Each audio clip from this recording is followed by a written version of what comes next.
Aging is an undeniable current that carries us all through life's seasons, and as we navigate its later stages, the landscape of our bodies and abilities inevitably shifts. The slowing pace of our steps, the fatigue that creeps in after familiar routines, and the subtle whispers of physical limitations become increasingly noticeable. Yet, amidst these changes, a fundamental human need often endures with unwavering strength: the longing for independence. This intrinsic desire to steer our own course, to maintain control over our lives, becomes profoundly significant as we age.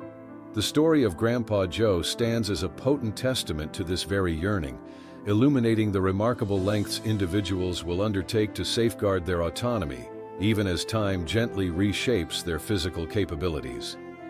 The life Grandpa Joe loved. Grandpa Joe, an 85-year-old man, is no ordinary senior. His story is one that embodies the spirit of resilience and determination, showing that life does not end when we reach a certain age, but can, in fact, become more meaningful with time. For years, Joe had been known for his routine and zest for life, characteristics that formed the backbone of his identity. His mornings began early, always with a brisk walk around the neighborhood that he loved so dearly. The rising sun seemed to energize him, setting the tone for a day filled with his favorite activities. His walks, though not as swift as they used to be, were a source of solace and connection to the world around him.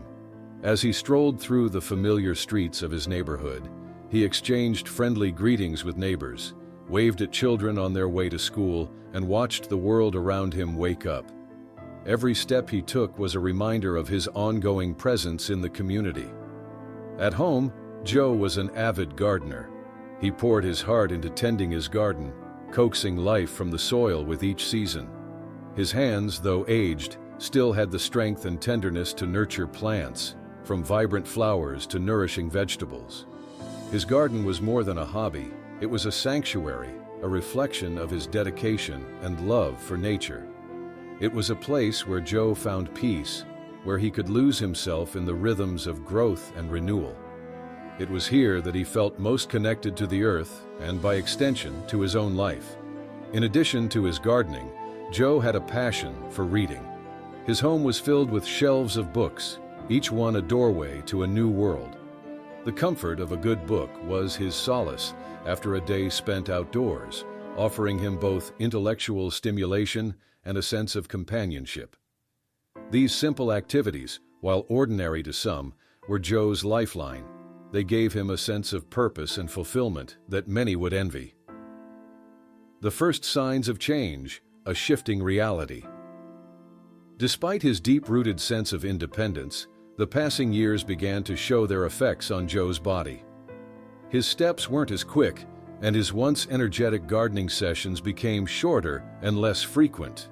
He began to feel more tired after his daily walks, and the simple tasks that had once been second nature now took a little longer. The weight of his age was becoming more evident, though his mind remained sharp and clear. His family began to notice these changes, and with that came growing concern for his well-being. Joe's children, while always respectful of his independence, started having conversations about the inevitable need for assistance. As his physical abilities began to decline, they wondered whether it was time for him to consider more help. The idea of moving into a nursing home or an assisted living facility was brought up, not out of a lack of love or concern, but out of a belief that it was the best option for someone of Joe's age. For them, the idea of him receiving care in a more structured setting seemed like the safest choice, but Joe could not fathom such a move. The mere thought of leaving his home, the house he had lived in for decades, was unbearable. His house wasn't just a building to him.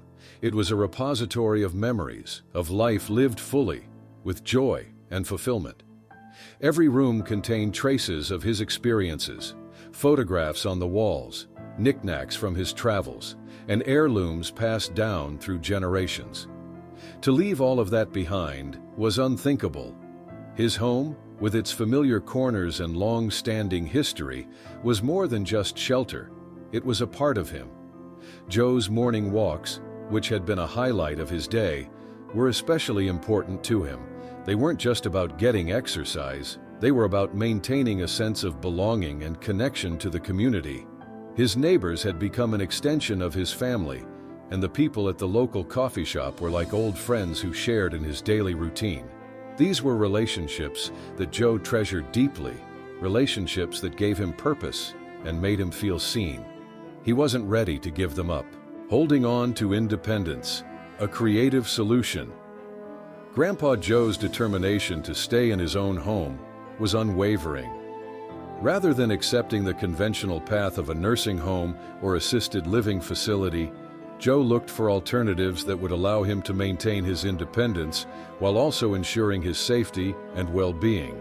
He refused to surrender the life he had built, a life that brought him joy and meaning. With the help of his family and a compassionate home care worker, Joe found a way to continue living in his beloved home. His children, although initially skeptical, realized that with the right support, their father could continue to live independently. A caregiver came to assist Joe with daily tasks that had become more difficult, such as preparing meals and managing household chores. The caregiver wasn't there to replace Joe's independence, but to complement it, offering him the support he needed without taking away his autonomy. In addition to the caregiver's assistance, Joe continued to receive regular visits from his family.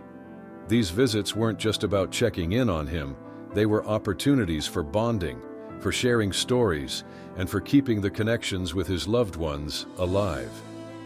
Joe's community also played a vital role in his continued independence. Neighbors and friends would check in on him, ensuring he had the support he needed and reminding him that he was not alone. Redefining independence. Age is just a number.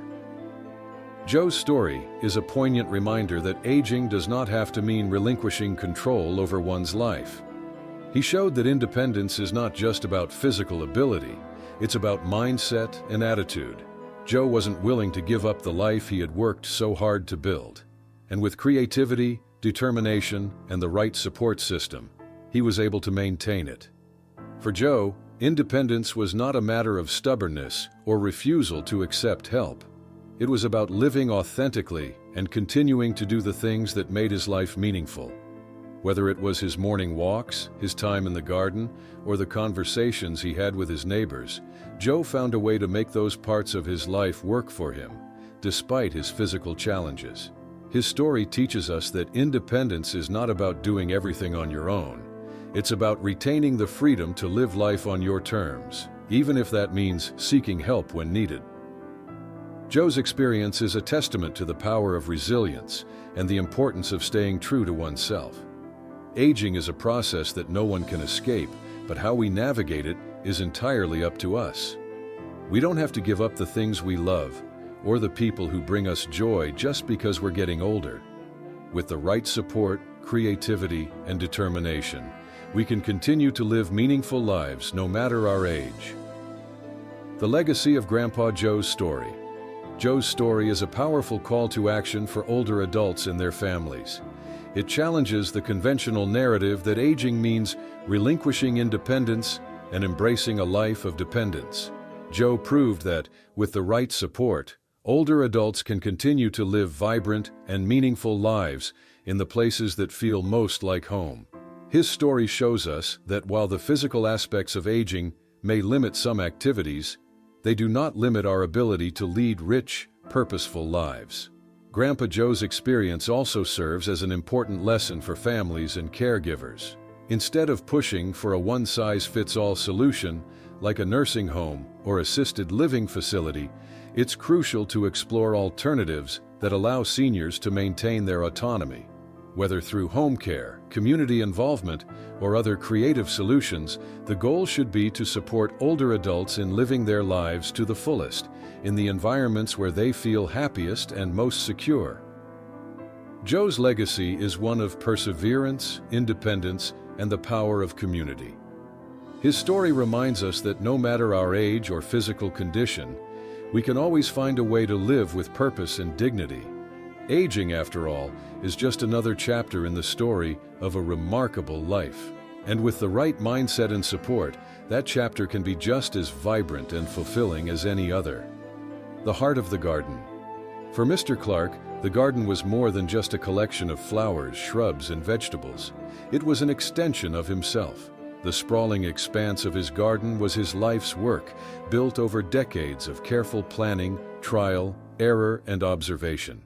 Each morning, he would rise with the sun, eagerly anticipating the day's tasks. His hands, calloused and worn, would reach for the familiar tools that had been his companions for years: a shovel, a rake, a watering can.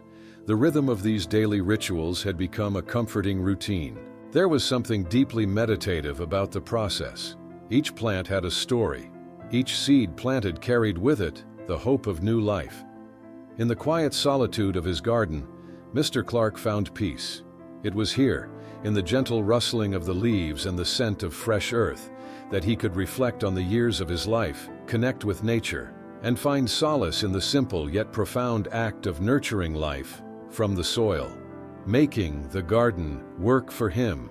As he pared down the size of the garden, Mr. Clark also chose plants that were more self-sufficient, such as hardy perennials that would come back year after year with minimal care. The high-maintenance flowers that once demanded regular pruning and trimming were replaced with low-maintenance blooms that added beauty and life without the burden of constant attention. He chose shrubs and plants that grew naturally without requiring constant pruning or rearranging, allowing the garden to evolve and flow with nature rather than demanding perfection. Additionally, Mr. Clark embraced modern tools that would make his gardening tasks easier on his aging body. He replaced traditional hand tools with ergonomic tools designed to reduce strain on the back and wrists. He also invested in a lightweight garden cart to transport soil and plants without lifting heavy loads.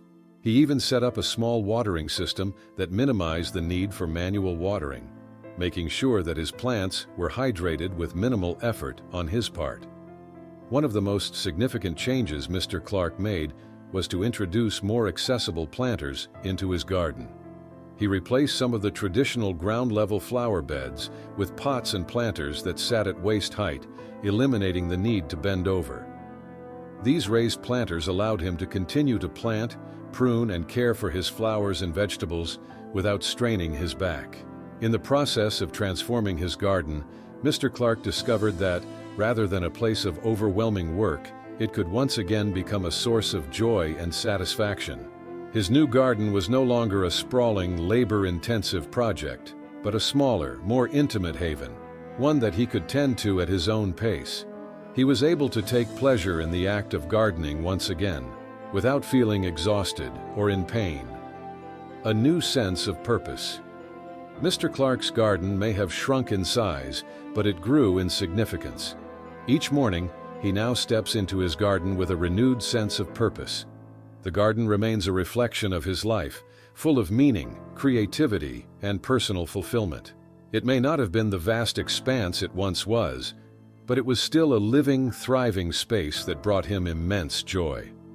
His garden now embodies a new kind of beauty, one that is not dependent on perfection or an endless list of tasks to accomplish.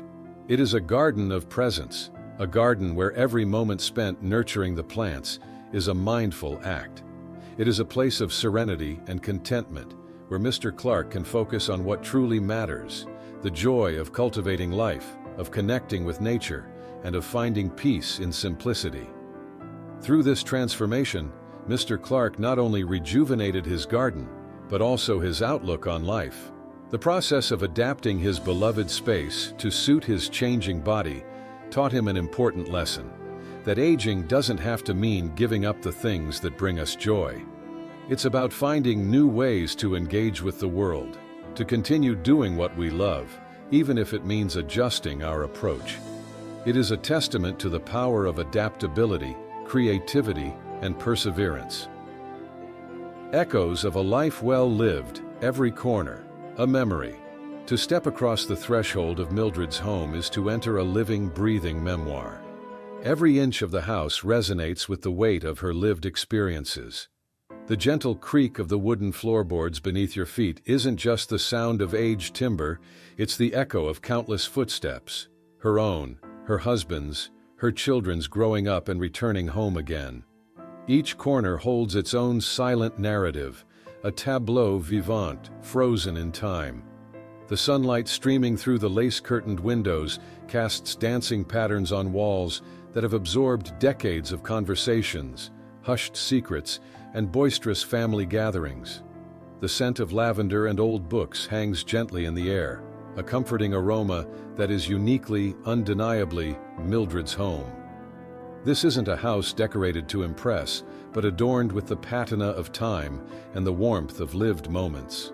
Photographs, like cherished jewels, are scattered throughout, lining the mantelpiece, gracing side tables, tucked into antique frames on walls, each a portal to a captured moment, a frozen smile, a forgotten era resurrected in faded hues. These aren't just pictures, they are fragments of her heart made visible. The genesis of a journey, love blooming within walls. This house holds the very genesis of Mildred's journey with her late husband. It was here, within these now familiar walls, that their shared life began to blossom. Imagine them as a young couple, filled with dreams and aspirations, stepping across the threshold for the first time, their hands intertwined, their hearts brimming with hope and the promise of a future built together. Every room would have witnessed the unfolding of their love story, from the tentative beginnings to the deep, unwavering bond that time and shared experiences would forge. The living room, with its worn armchair and sun-drenched window seat, likely witnessed countless evenings spent in companionable silence, reading side by side, sharing quiet conversations, the gentle rhythm of their presence filling the space with unspoken affection. The dining room table, now bearing the gentle scratches of years, was the stage for countless family celebrations, birthdays marked with handmade cakes and joyful songs, holidays brimming with the aroma of festive feasts, milestones achieved and toasted with clinking glasses and heartfelt embraces. This house was more than just a dwelling. It was the crucible where their love story was forged, where their family roots took hold, and where the enduring branches of their shared life reached for the sky. A family's footprints, echoes of laughter and growth. The walls of Mildred's home are not silent. They hum with the echoes of her children's lives unfolding. Envision the hallway, once echoing with the hurried patter of tiny feet, now quiet but still resonant with the energy of childhood adventures. The walls themselves have likely seen crayon masterpieces adorning them, testaments to early artistic endeavors, now perhaps faded ghosts beneath layers of paint, but etched indelibly in Mildred's memory.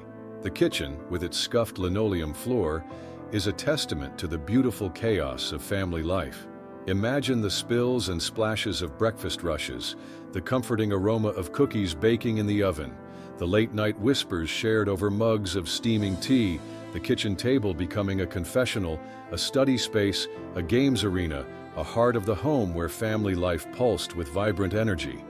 The bedrooms upstairs, now perhaps sparsely furnished guest rooms, would have once been vibrant sanctuaries of childhood, walls adorned with posters of pop stars or sports heroes, overflowing toy chests, the scent of childhood dreams lingering in the air. These rooms have witnessed first steps, first words whispered into the night, the triumphs and tears of growing up, the quiet unfolding of individual personalities within the sheltering embrace of home. Every scuff mark on the woodwork, every faded patch on the wallpaper, every imperfection in the structure tells a story, whispers of a life lived fully, joyfully, and sometimes poignantly within these beloved walls. The threat of change, well-meaning concern, unthinkable farewell. As the relentless tide of time flowed onward, Mildred felt its gentle but insistent pull on her own vitality. The years, while enriching her life with countless memories, also began to cast shadows of physical limitations. Her steps became a little slower, her movements a little more deliberate, and the everyday tasks that were once effortless now required more energy and attention. Her children, witnessing these subtle shifts, were understandably moved by a deep well of concern. They saw the house, once a haven, now potentially becoming a source of worry. The stairs, once easily ascended, now loomed as potential hazards. The garden, once a source of joy, now presented tasks of maintenance that might prove too strenuous. Their love for Mildred was a fierce, protective instinct, and their primary concern was her safety and well-being. With the kindest of intentions, with voices filled with love and gentle persuasion, they broached the delicate subject of moving. The idea of a nursing home, a place designed for comfort and care, a place where assistance was readily available, seemed to them a logical, loving solution. They painted a picture of ease, of security, of relieving her of the burdens of home ownership and solitary living. They spoke of community, of support, of freeing her from the responsibilities that were becoming increasingly challenging. Practical adaptations, safety and ease. Woven into the home. Beyond the emotional and familial support, Mildred wisely embraced practical adaptations to ensure her safety and ease of living within her cherished home. Grab bars, discreet and functional, were installed in the bathroom, transforming potential hazards into areas of secure independence. Her bedroom, once upstairs, was thoughtfully relocated to the ground floor, eliminating the strain of stairs and ensuring easy accessibility to the heart of her home. A cleaning service, a pragmatic solution to alleviate the burden of heavier household chores, was arranged, ensuring that her living environment remained comfortable and manageable without demanding excessive physical exertion from Mildred herself. These practical changes, subtle yet significant, were not just about physical modifications. They were about weaving peace of mind into the very fabric of her home, creating an environment where she could age gracefully, independently, and with a sense of secure well-being. A haven for generations, home as a living family museum. Mildred's home, through her courageous decision and the loving support of her family and community, transcended its function as merely a dwelling. It blossomed into a haven, not just for her, but for her entire family, a central point of connection, a repository of shared history. Her grandchildren, drawn to the warmth and wisdom emanating from its aged walls, would gather there, drawn to the irresistible pull of family lore. Mildred, the family matriarch, would become the keeper of these cherished narratives, weaving tales of their parents' childhood antics, of family traditions passed down through generations, of the laughter and tears that had shaped their family history. The old house itself became a living museum, every object, every photograph, imbued with profound significance. A chipped teacup might evoke a memory of her husband's favorite afternoon ritual. A faded photograph might resurrect a long-forgotten family vacation. A worn quilt might whisper stories of countless nights spent nestled beneath its comforting weight. These weren't just objects, they were tangible links to the past, anchoring the family to their shared heritage, creating a sense of continuity and belonging that transcended time and generations. Home as legacy, more than familiarity, a tapestry of life. Mildred's story is a profound testament to the deeply rooted human connection to place, to memory, to the very essence of what home truly means. It is far more than just a location. It is a vessel, carefully crafted and lovingly filled with the precious cargo of our memories, our dreams, our very identity. For Mildred, staying in her home was not simply about clinging to familiarity. It was about actively preserving the legacy of a life richly lived, a life woven with threads of love, resilience, and enduring connection. It was about honoring the silent partnership with her late husband, whose spirit seemed to linger within the walls, his presence a comforting whisper in the quiet corners of the house. It was about cherishing the echoes of her children's laughter, the indelible footprints of their childhood still visible in the worn surfaces, and the unseen imprints on the very atmosphere of the home. It was, most profoundly, about refusing to relinquish the place where her heart found its deepest peace, where her soul felt most completely at home, surrounded by the tangible and intangible treasures of a life beautifully and fully lived. Mildred's courage and unwavering determination serve as a powerful inspiration, a poignant reminder to us all to value not just the abstract concept of home, but the very real and deeply personal spaces where our lives have unfolded, where our memories reside, and where our hearts truly belong. Her story whispers a timeless truth. Sometimes, the most courageous and fulfilling journey is not about seeking something new, but about cherishing and adapting within the heart of where your life's most cherished moments have taken root.